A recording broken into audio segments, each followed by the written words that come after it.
The car is packed and you're heading off on a romantic getaway with your partner.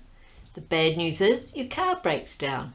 The good news is you're right outside a mechanic. The bad news is their sign reads, "We fix less than half the cars we service." Actually, the same sign could be on the door of every couple's relationship therapist.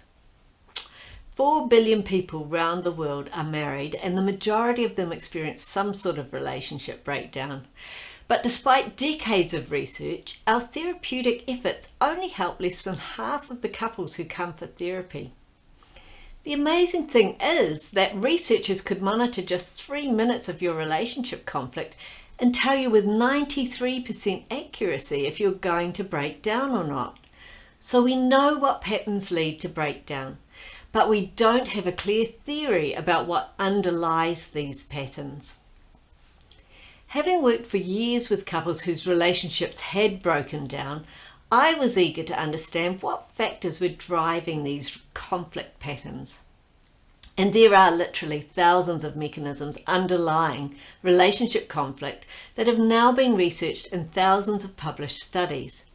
So for my study, I collated 28,000 of these studies and meta-analysed them by coding and categorising what the researchers described as key mechanisms and scrutinising these using network modelling.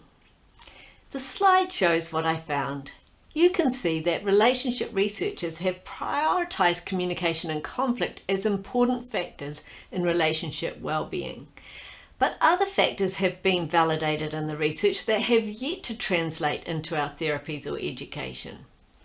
Our communication and conflict patterns are affected by our thoughts and emotions, and especially how well we can regulate these and keep them positive and caring. Our ability to do this is influenced by our personality, attachment style, neurobiological factors, and gender differences. And all these factors are influenced by the stressful environments we grew up in and that we are currently in. So my study summarises and clarifies the empirically validated mechanisms of relationship well-being found in over 70 years of relationship science research.